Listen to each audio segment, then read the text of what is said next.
Now this is where all the action takes place. Now I am making some biscuits, and if you look in this bowl, I've already got some flour. Now I am using a self-rising unbleached flour, and I'll also have some lard and some butter. Now what I'm doing is that if you don't have a pastry blender, I'm using a potato masher and just coming in here and just cutting the shortening and the butter into the flour until it becomes the size of small peas.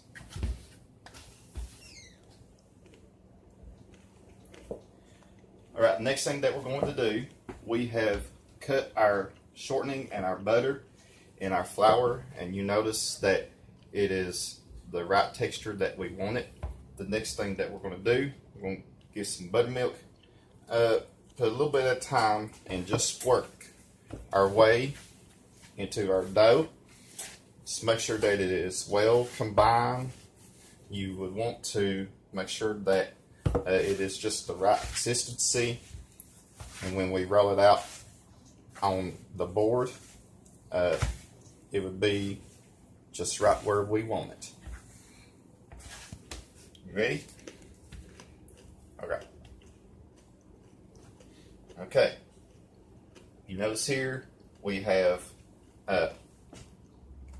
put our dough on a floured surface. Just make sure that you work your dough a little bit. Don't overdo it, or you're going to have tough biscuits. Now, I usually run my biscuits out to about maybe a ½ inch thick.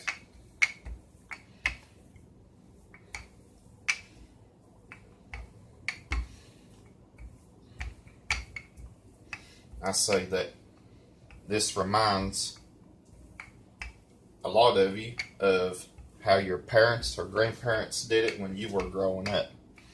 I know that this reminds me a whole lot of how my grandmother used to make biscuits and gravy when she was alive.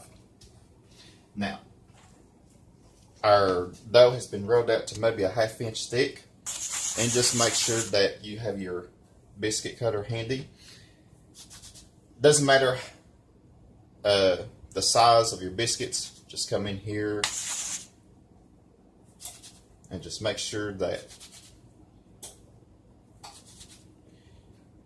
your biscuit cutter is well floured.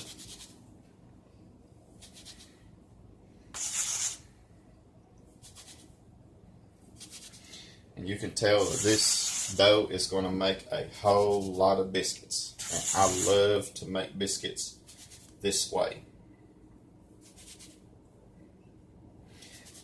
And now they are ready to go on a pan. Now my biscuits are ready to be put in an oven. You will want to preheat your oven at 500 degrees. Now just make sure that you have a clean oven and everything. And these will bake for about 10 to 12 minutes until they are golden brown.